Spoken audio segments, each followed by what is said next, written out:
All right. And so, as a community, we have been talking about this idea of what the Lord might be inviting us uh, to give ourselves to as we continue to be formed into a people of the Lord, you know?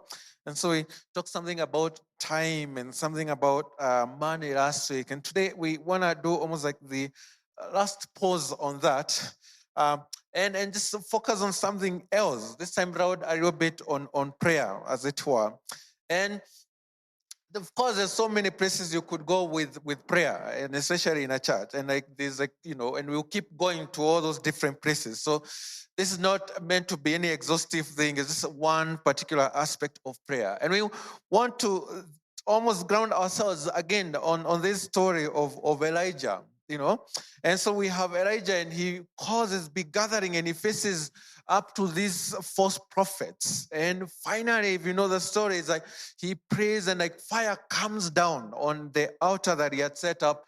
And it's like it's this big movement. But not only does fire come down, it's like we get this, the best thing we can call is like this like reviving of the entire group of people that were there, which is like they just literally turn their backs from Baal, and now they are worshiping and crying out, "The Lord is God, the Lord our God is God." They destroy the Baal prophets, and they destroy all the Baal Fanafin. So literally, this is like our people have experienced a sense of revival, But then we say that it's fascinating that that's not the climax of the story. But in matter of fact, this moment of revival, as big of a deal as it is, just literally the doorway to what God has in mind for this particular people.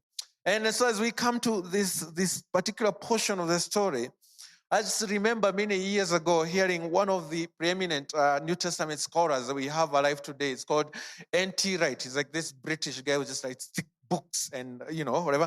So N.T. Wright once upon a time was talking to this group of people, and he said that every time that we have a move of God in a particular area amongst a particular group of people, like now, if you follow any of the Christian news, there's this seeming revival within this particular university in the States called Asbury. It's like there's a move of God. There's something happening there. And so this N.T. Wright was saying that every time we see God at work, if you go and scratch behind the scenes, what you always see inevitably is a group of people committed to just praying.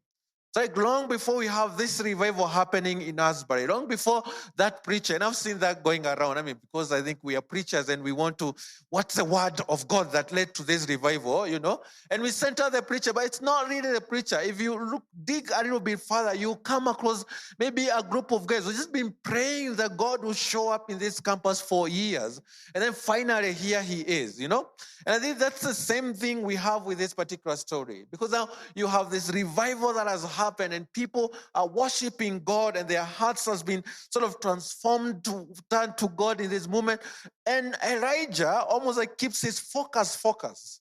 So for Elijah, instead of like saying this is the best as it can be, as a matter of fact, Elijah turns to the king and says to the king, "You go back to wherever your place is and go and start feasting, because I can feel rain." Because remember, these people were desperate for God, yes, but more desperate, they were equally desperate for rain, because they have been in drought for so long. So, I mean, it's good we have experienced God, and we could just pause there. But Elijah just carries this idea that, no, actually, this is a doorway into the rain coming. So as the king dashes back to go eat and feast, Elijah decides to go up to the top of Mount Carmel. So Elijah went up to the top of Carmel, this mountain. There he bowed himself down upon the earth, and he put his face between his knees. He said to his servants, "Go and go up now, look toward the sea." I was like this longing to see the rain. And so the servant goes up and looks out and said, "There's nothing." And they said, "Go again 7 times." And we don't know what the spacing between these 7 times were. It's not like this guy comes and says, "Oh, no, I didn't see anything. Okay, go back." Maybe he comes and Elijah keeps at this prayer for maybe another hour. And maybe he says, "Now you go check." The guy comes, nothing. Maybe he goes on for like another 10 or 15 minutes. Like, "Can you go see now?" Or this guy comes back, there's nothing. Okay, maybe another 20 minutes. Okay, now can you go see? On and on for 7 minutes. So like literally, like this is a long time that Elijah is just stuck there in this really, really awkward praying moment. Of course, eventually, at the 7th time, he says, look, there's a little cloud, not bigger than a person's hand, is rising out of the sea. Then he said, go to Ahab, harness your chariot and go down before the rain stops you. And then in a little while, the heavens, in a little while before the rain, in a little while, the heavens grew black with clouds and wind. There was a heavy rain. So Ahab rode off and went to Jezreel. And then Elijah sort of catches up with him as it, are we reading this like top of Mount Carmel? Okay, like for little crowd, there it is, Nah, that was like just double in a little while. And so like this moment, like the essence is that it ends with the rain coming. Just at this point initially it's a hint, and now the rain comes. And I have just been thinking about these people who've just experienced this miraculous move of God, where the altar has been burnt up and we know now for sure that God is indeed God.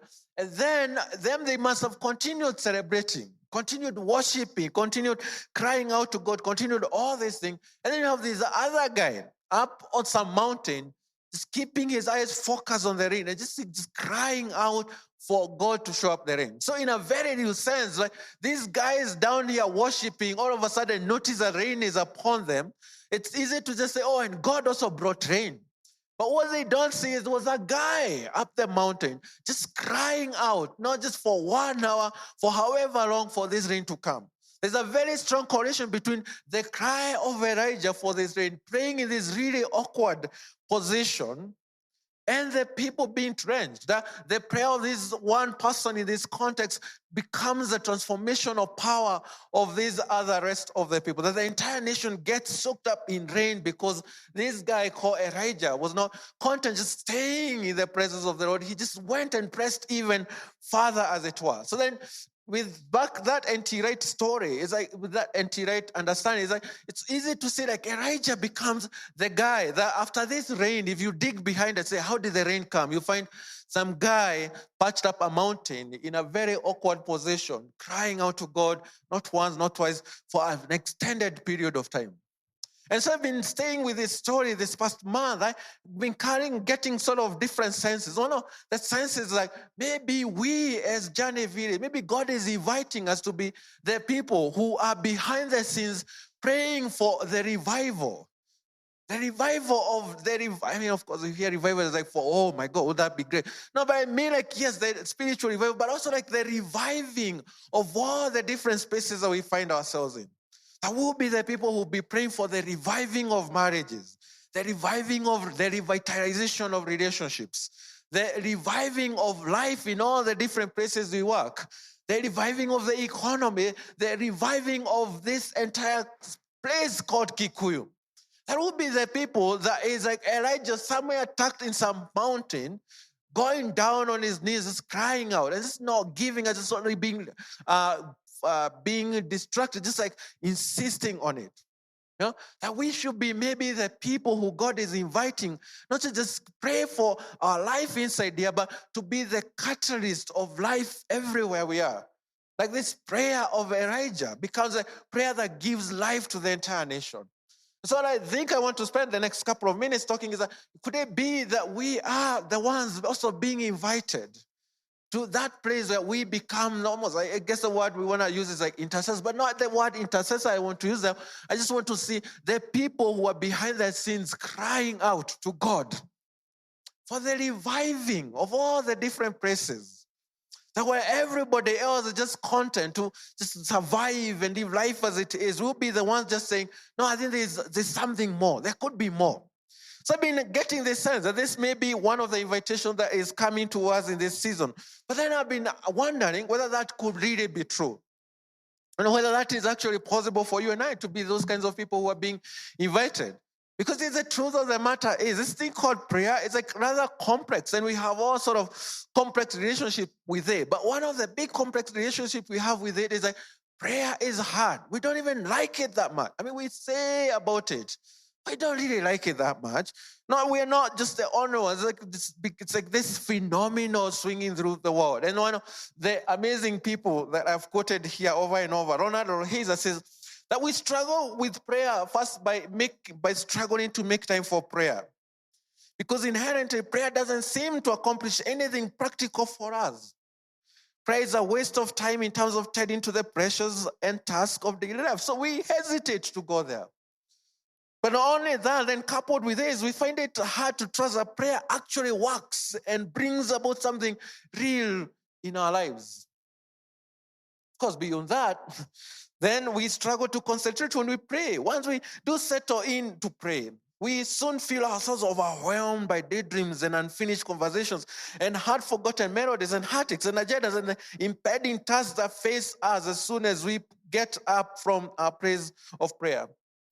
And finally, we struggle to pray because we really do not know how to pray. We might be familiar with various forms of prayer, from devotional prayers to different kinds of meditation, but we generally lack the confidence to believe that our own particular way of praying, with all its distraction and its mishap, is prayer in the deep sense. That's what he means. Like we struggle, we don't even know how to pray because we become very doubtful of our own particular way of praying. So I was thinking about that and saying, like, actually that reflects a lot of my lived experience. As I'm like, could I be also the kind of person that God is saying, no, maybe as a community should lead us into saying, let's believe for God, let's believe God for more. Like, can that be true when I am plagued with that kind of a thing? But then as I was grappling with this thing, I came across someone who frames this even more dramatically and substantially, maybe more at a foundational level. And this is almost like we're going to dwell for a bit. This is a guy called Paul E. Miller who wrote a fantastic book on prayer. He has it in her room, She doesn't know that she has a book. And it's this Prayer Life, the book is called Prayer Life. It says that one of the subtle hindrances to prayer is probably the most pervasive. That in the broader culture and in our churches, especially in Journey Village, we prize intellect. This is why I bring all these quotes, right? We prize competency and we prize wealth. Like competence, we are working at it, and wealth is a dream at this point, But because we can do, and this is like the way it gets very interesting, because we can do life without God. Even as we sit here and talk about God, it's like all these things, like the point is that because we can do life without God, praying seems nice but unnecessary. Because money can do what prayer does. And it turns out that money is a lot quicker and less time consuming.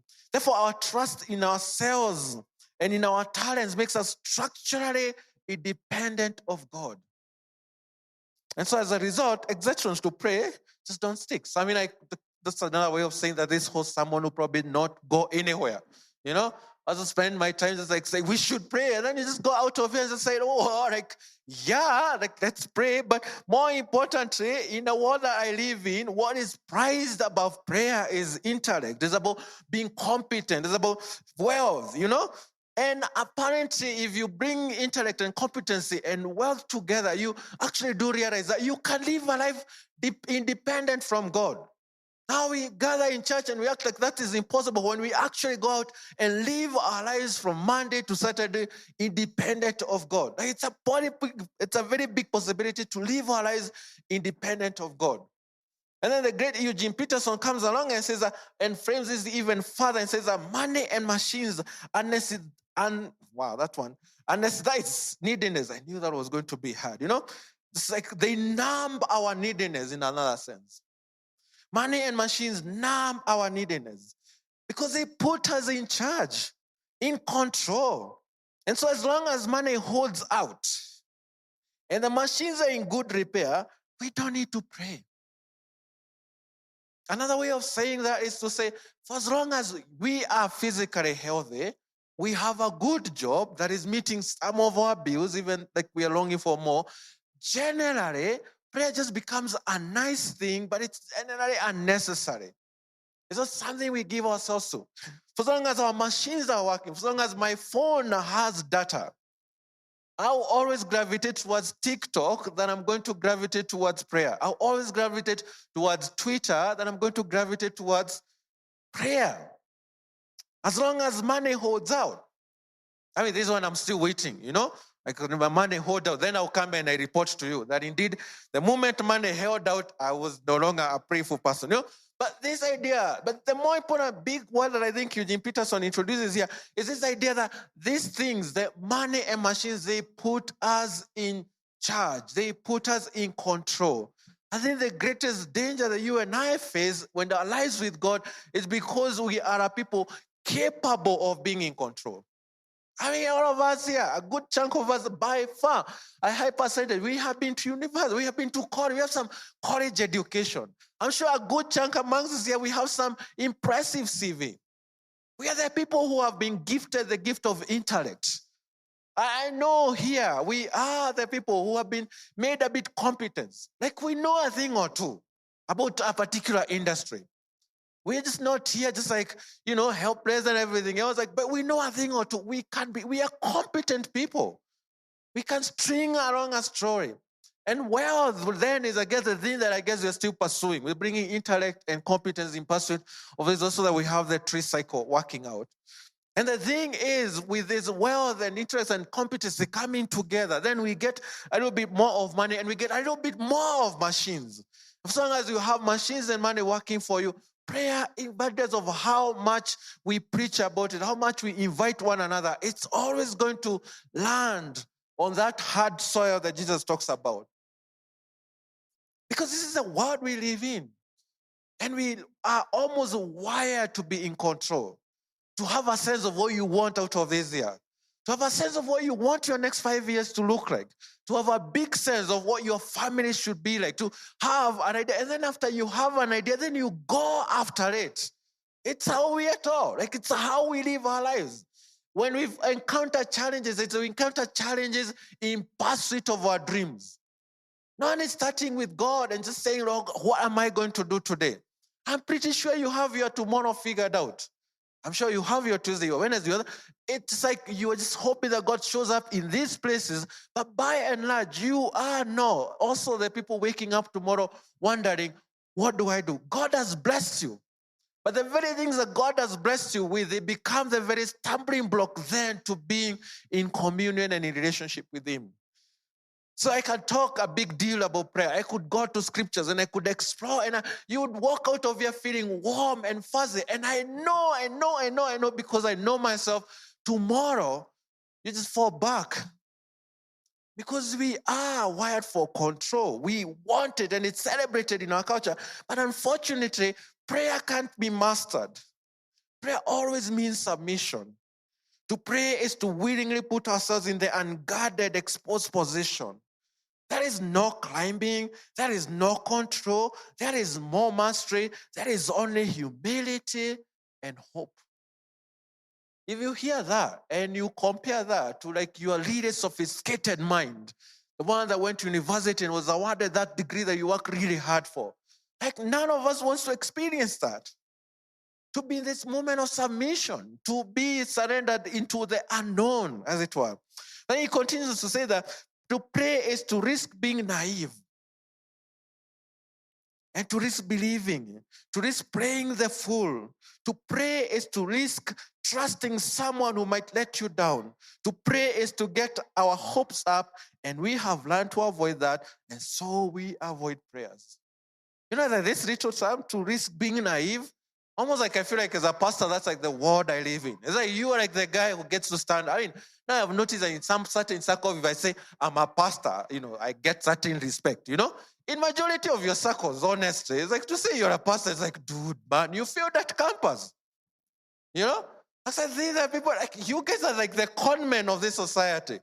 And so I work very, very hard not to appear naive. Maybe still I am, but like more importantly, I feel like the greatest sin in our culture is to say that you are naive. To say that your next move in your career, you're just praying and trusting God on it. I mean, it doesn't matter how nice we respond to you. At the back of our mind, we're just like, so have you talked to so-and-so? You know, we just want you to, don't be naive. Like, just sit there and just pray. Do something, right? To risk believing, to risk praying therefore, to pray is to risk trusting someone who might let you down. To pray is to get our hopes up. Because we did all of that, then we avoid it, and inadvertently, we avoid prayer. So what do we do instead? We do just precisely what I just said. We just encourage each other. Yeah, it's like pray is nice. It's okay, just pray. I mean, are you a pastor? And pastors the only people they just pray. But just pray. But then also do something with yourself. And that has come to be one of one of those succinct gospels that we have deeply imbibed. And I think it's an important one. It comes from somewhere. This idea, don't just pray, also act. I mean, it comes from a good-hearted place. And I hear that because then it can just be an excuse to just be lazy and to keep trusting God to bring manna on your doorstep when He has empowered you to do so much more. So that part we get, and I'm with you 100%. But here's what I have also noticed, because I'm your pastor, especially for you and I, who are more empowered to act than to pray. Pray and act starts out nicely. I am praying and I'm trusting God I'm praying and I'm sending out CVs. I'm praying and I'm doing this. And that starts out wonderfully. But then over time, what I've seen happen is that you pray and you act. And then very quickly it becomes you pray and you act. And then very quickly because you still play once a month and then you act a lot. And then eventually it just becomes acting. Let's be honest. Very few of us remember to pray about our jobs. A job is not something you pray for. You just show up, man. Do. Or read a book or do everything. So this thing that comes from a very nice place, which probably was addressed to our people who aren't you, people who should be getting up and doing something. But for our people like us who have been so nicely shaped by 844 to actually act, that may be the worst gift we give one another. Pray and act. Because I don't have a problem with any of you acting. I actually do have a problem with any one of you praying. But for as long as you can say, I'm just not praying, I'm also acting. But then you know what I have realized? That part, instead of it being a balance, prayer and action, prayer becomes a subscript, acting overtakes everything. That's how we are. Let's be honest about it, because I'm one of those people. And if I was to gather you and tell you, about our future property, at this point, I'm just praying. Someone here would just be like, oh, have you also talked to the land brokers? Do you know the price of land in this place? Which is important, right? But then in essence, if I say I spent my Monday in prayer, secret to you guys is just start counting down how much you give into this place. You can't just be giving our money to enable his laziness, right? The idea is prayer gets equated with laziness, with not doing, because we value doing in our society. Be competent in something, build your character, build your something, all important. And we do all those things, unfortunately, at the exclusion of prayer. Because you know why? It's always more rewarding to act than to pray. It just feels like you wasted your 15 minutes. Wrong, Hazel wasn't wrong. Of course, it's when I say it looks awkward, but we all doubt that actually prayer makes a real life difference in the very situation that you're facing. Unless it's something to do with sickness, something overacting you, but more often all that, you just act. So what has ended up happening is literally in the long run, we just simply become a people who live our lives from our capacity and our capabilities. Our capacity, which means it's our intellect, which is our gifting, which is our talents. We live that, and our capability, which means it's something to do with our networks and who do I know and all the thing we do. We gather those things. They are important. Your capacity and your capability are not things to be dismissed. I'm not dismissing them. I'm just saying that there's something problematic when eventually you end up leaning the entirety of your life on simply what you can do and what you're capable of doing. That's how we live. We live our lives out of what we are capable of doing and out of what, our capacity. So if I have capacity for more, I just fill it with more work. If I acquired a new certificate, then I want to leverage that certificate for more. All very, very important. But when we live that life like that, then we edge out God. God becomes marginal, and all talk of prayer becomes some inspirational thing that the pastor must once in a while preach about, and we just say, that word was on fire. or at the very real sense, it doesn't transform anything anyhow we live. Because deep down, this is how we have worked and crafted ourselves. So because you and I live in this world so much, the world of praying and action, like praying and acting, and we live in this world of capacity and capability, we are more aware and we are more encouraged to invest in our network, our networks, our networks. Nothing wrong with that. Again, what you can do, you're brilliant. You know, how do you make yourself grow in your particular industry? All very important, because we live our lives fully there. You can look at our lives and say, what is the fruit of that?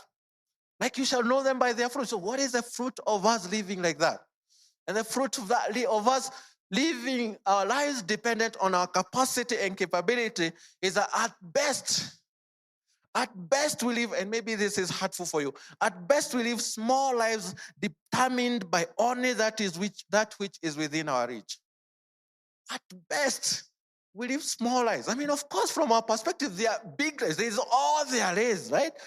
But at the end, it's still small to the degree that it depends on everything that is within your reach. And the only reason I have the thing I have is because I know so and so who did this and this and this and that. And the only reason I have what I have is because I worked very hard and then I was paid for the thing and then I did that. I mean, occasionally, just like all our Grammy Award winners and all our Oscar winners, occasionally, of course, we pay homage to God. I want to thank God for this house that I have built. You know, we're grateful for God allowing us to build this house. But in essence, when we are like in the truest of your truest lives, you're just saying, thank God for giving me the intellect and the capacity and all these things so I could stay away from you, so then I could make a life for myself. But I am here to tell you that whatever life you build with the best of intellect and the best of competency and the best of wealth, without God, it's still going to be small. It's still going to be beneath all that God has in store for you. So if you hear me correctly, I'm not dismissing any of those things. I'm just simply saying, when that is the totality of all you are relying on, then you're still living a small life. Because there's another thing. And one of the reclaiming ideas I would hope for our community is this idea of prayer as empowerment. And yes, we understand prayer as petition. Prayer is crying out to God for things. But there is another dimension of prayer, which is crying out to God to be empowered to live our lives. And some leverage had this amazing redefinition of what grace is that blew my mind away. That grace is a gift of God, empowering us to become more, to do more, to discover more, to help more, to give more, to heal more than we are capable of under our own power, under our own wisdom, under our own strength. So in a sense, we are living ungraced lives because all we have is everything we have done out of what we are capable under our own power, our own wisdom, our own strength. And if I'm making a big deal of this, is because I know you guys. You're like the Nairobi middle class. Like, we are the people who live these lives. This is not for those people out there. Like, chances are I'm not going to catch you in one of those healing prayers in some big stadium somewhere. You're going to be working. And that's a big thing. It's a blessing for that to be true of you in a country called Kenya. I'm just simply saying that there is an underbelly to having those gifts. That then you, unlike the poor masses who don't have any hope of what they are going to eat tomorrow and everything else, and they don't know anyone, and which means they have to be at the mercy of these men of God, and God works in his own mysterious ways. For you and I, the greatest temptation you're going to have is a temptation to edge God out of your life. Because you look at what you can do by your own power, by your own wisdom, by your own strength, and it still amounts to something. It's not going to be small. It's not going to be meaningless. It's going to be meaningful. I'm just simply saying that in God's understanding, you're still going to be living so much beneath of your potential. So this grace, this gift of God that is about empowering us to become more, empowering us to do more, empowering us to discover more, empowering us to help more, empowering us to give more, empowering us to heal more, is something that is not true of a lot of our lives. Everything we do, your giving is determined by your budgets and your budgetary allocations. Important. But at the same time, I'm saying, could also God be wanting to enter into that place and mess out with your accounting? Is anyone here going to be able to say, I walked through that season, not through any other explanation, but because God gave me the power? We don't need God's power. We have books. We have YouTube University. We have all this wisdom floating around us. So why would you make time for prayer when you can watch a YouTube channel? So at best of what we live our life, the fruit is that we live small lives. I want to insist that, because even when you think you're living your greatest life, it's still small, because it tracks God move in it. But also, even as we live these small lives, there's a part of us that knows inherently that we are made for more. That we are made for more. Our business could be more. Our family could be more. But then, because we know we are made for more and we don't depend on God for this more, what ends up being another fruit of living a life that is just relying on everything only us can do, we simply end up being a people defined by fear, defined by worry, defined by anxiety, defined by non-medical depression, defined by being overwhelmed. So maybe your life is marked by fear, not because you're a fearful person, but because you're depending too much on yourself for a thing you aren't meant to depend yourself on. Maybe you are anxious. Like last year, I guess I was losing all sorts of weight, worrying about what will become of Journey Village, where will we go if we get kicked out of this place, rah, rah, rah. And out of all that confusion and all this devastation, whatever the thing is, this boss of mine calls me and just simply says, you know, Nash, I think it's also important that we be careful that we don't run faster than where God is taking us. And I was just like, wait, what do you mean running faster than where? This is the natural progression of churches. You get a place that is your own. I'm like, you need to do this. This is what makes you successful, isn't it? There are people in my church asking me these questions, Pastor, so where are we going, you know? And it's just shifted my identity just a little bit to say, yes, I have all these amazing dreams of what God can do and will do through this church. But also there's a place that simply says, I surrender those ones and God will do it at his own time. And if we don't know that, then guess what kicks in? Inevitably, fear, worry, anxiety, depression, being overwhelmed. Because another dimension is that prayer genuinely is an expression of our limitedness. Prayer is an expression of our vulnerability as human beings. Prayer is an expression of our inherent helplessness. And it doesn't matter how cool and put together I look, I am still limited. I carry within me, within this limited body of mine, helplessness. And the question becomes, if I don't do anything with that limitedness and that helplessness and that vulnerability, then all of a sudden I try to mask it in very professional ways in all those kind of things. So I make all this big thing to simply come to this thing. I am convinced that one of the things that we need to reclaim, especially as people of the Journey Village, is to reclaim the idea that actually prayer is meant to birth life. It's a life that can only be birthed out of prayer. And it doesn't matter how naive that makes us in this culture. It doesn't matter how stupid that feels and how foolish that feels. There is a life that can only be brought into being through prayer. Intense prayer. The kind of prayer that Elijah is engaging in. And that prayer looks like prayer as a cry for empowerment. That there is a dimension, a certain aspect of your life that you're never going to experience to the degree that you never cry and rely on God to empower you to do more, to heal more, to do all those things that God said. It just continues to be an expression of all we can do and in all our limitedness. Prayer is expressing our limitedness, our vulnerability, our inherent helplessness. So I'm just shocked at how we walk with a certain sense of confidence. Because some guy wrote a book that told us, this is what you do. This is the steps you should take. This is how all these different things that should be. And I just keep thinking, if all we have is something that is birthed out of our own competence, our own strength, our own wisdom, our own network, our own, all these different things, we are just very, very heavy laden people, as Mark was reminding us this morning. And God just simply said, can you just rest and see life be birthed through you? Life be birthed through you. It was like Jesus shows up to his disciples almost to the end of his life in John 14, 12, and he says, very truly I tell you, that one who believes in me will also do the works that I do. And in fact, will do greater works than these, because I'm going to the Father. I'll do whatever you ask in my name, so that my Father may be glorified in the Son. If in my name you ask me for anything, I will do it.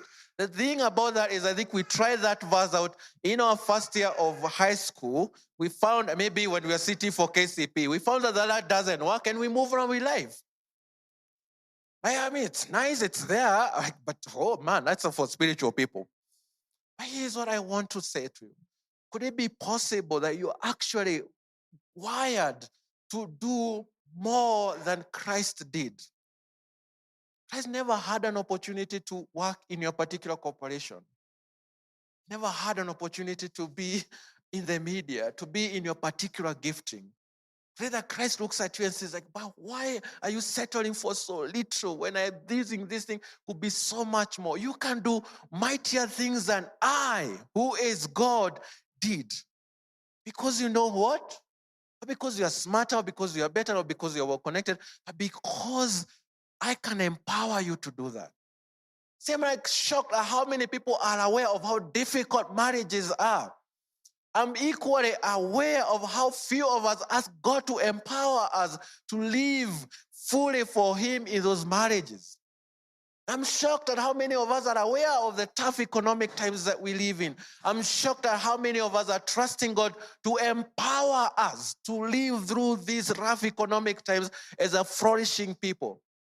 I'm shocked at how aware we are of our limitedness, of our vulnerabilities, of our inadequacies. I'm also shocked at how many of us still believe that God can do so much more. In our weaknesses, your power is made strong.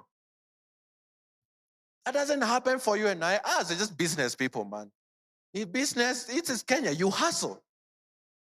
I mean, you trust your way to pray for you in the evening, but more than that. So here's what I'm trying to say. Can people in this journey village, could we be the people who are still believing that we can do greater things than even Christ did? Not because we are any more, but because in his name we submit ourselves, we surrender ourselves, and we trust and wait for God to move. Another story that Jesus tells, this parable, he tells this parable to his disciples to show them that they should always pray and not give up. They should always pray and not give up. And then the parable Jesus gives is like rather almost a contradiction to what he just said in John. Because in this parable, it's a widow and this very powerful judge. Literally, this widow is just helpless. Her only power is in crying out, is in festering, is in harassing the judge. That sounds frustrating, Jesus. You just say that we can do everything we want to do in your name. But in this particular story, then it just ends up being this idea that, oh my God, I just need to keep pestering this judge. You just need to keep praying without giving up. Us, we pray for a week. If we're very committed, if God doesn't answer, we move on.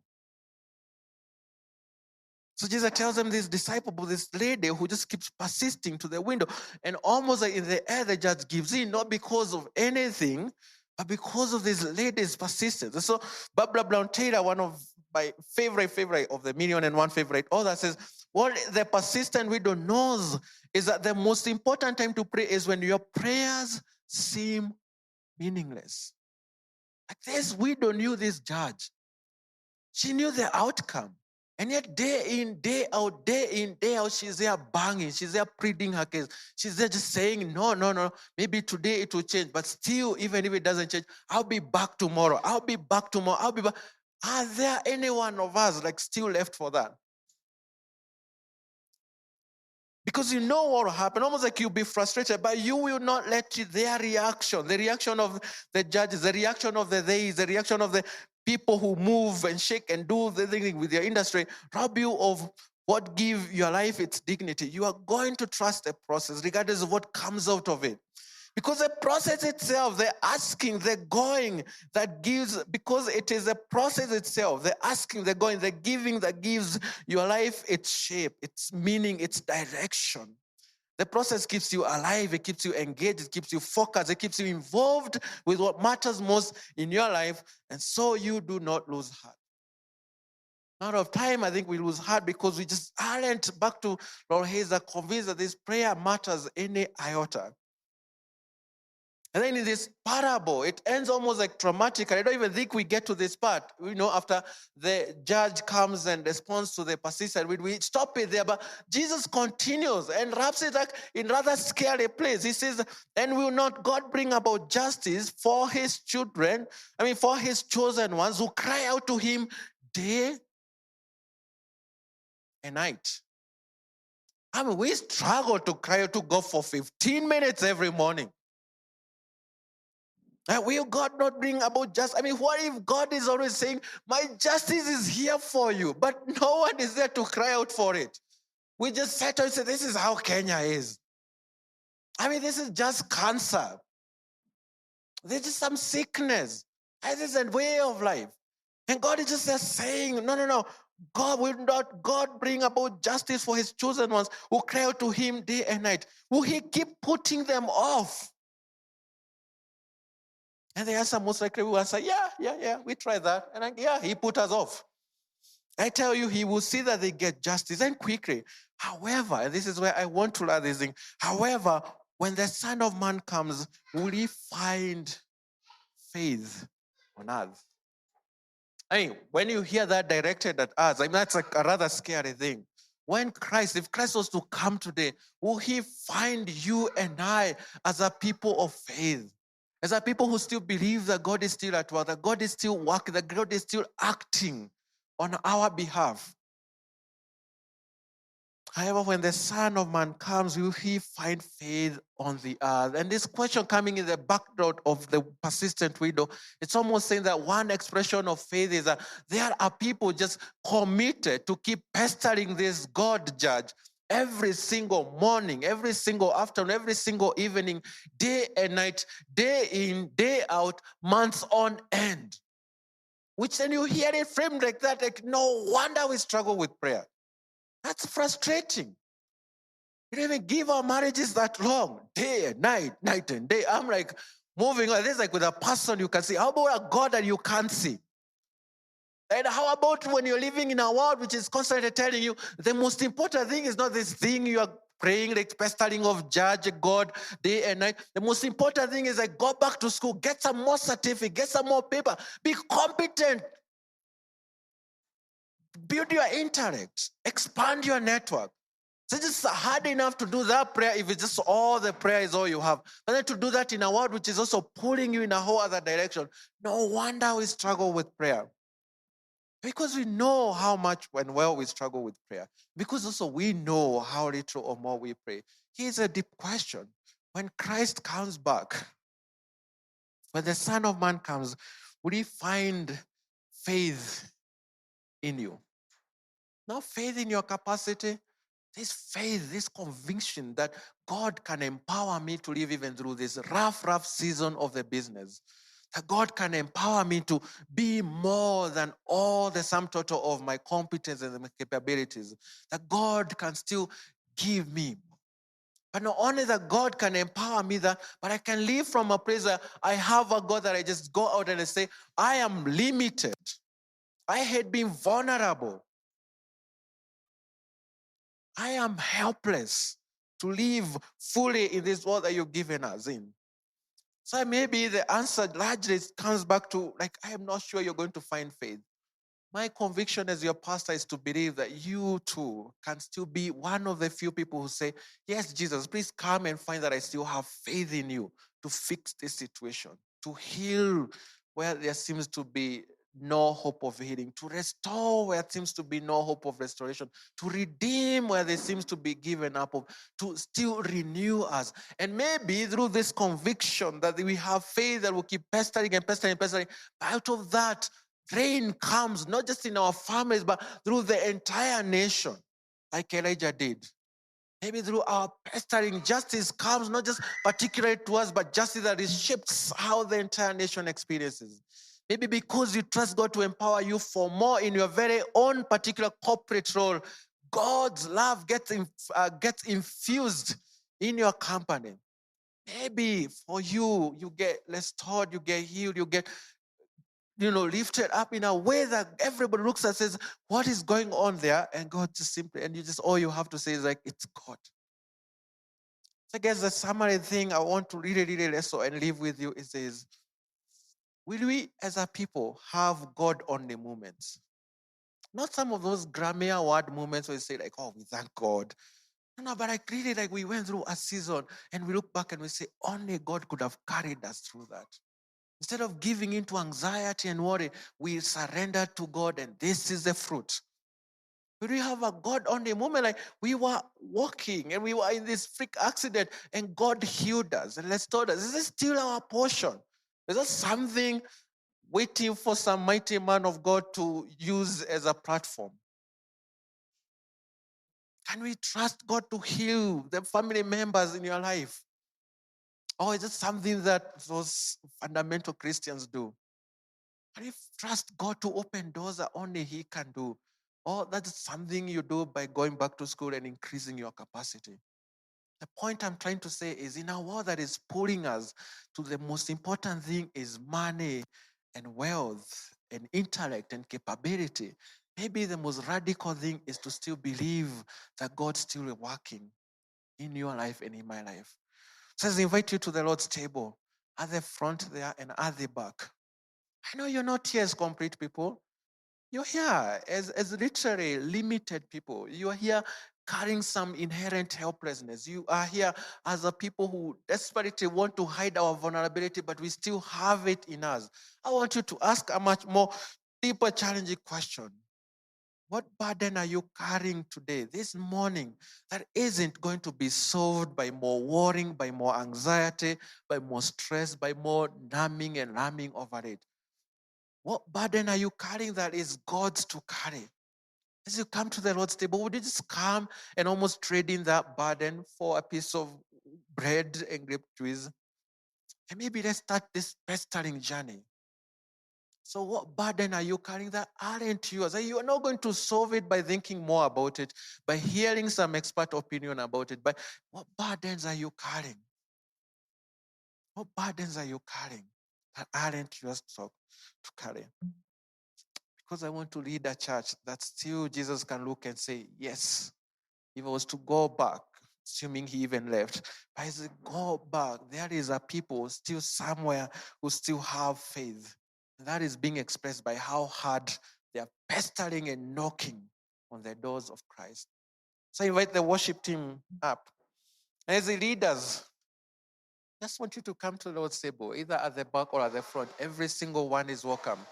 And as you come to the Lord's table, I know, like you can come as a nice Christian. I mean, as you think, like, of course, you're in a church, you can't even think of what the thing is. I just want to say, like, but what's the thing that is keeping you up at night? I mean, or waking you early in the morning. What's the thing? Can you just bring it to the Lord's table? Says this guy is leaders in this song. I pray that praying doesn't wait to be begun later. I pray praying begins now. When we say, God, in spite of our competency, in spite of our intellect, in spite of our networks, in spite of our wealth, we are still a people in need of your grace.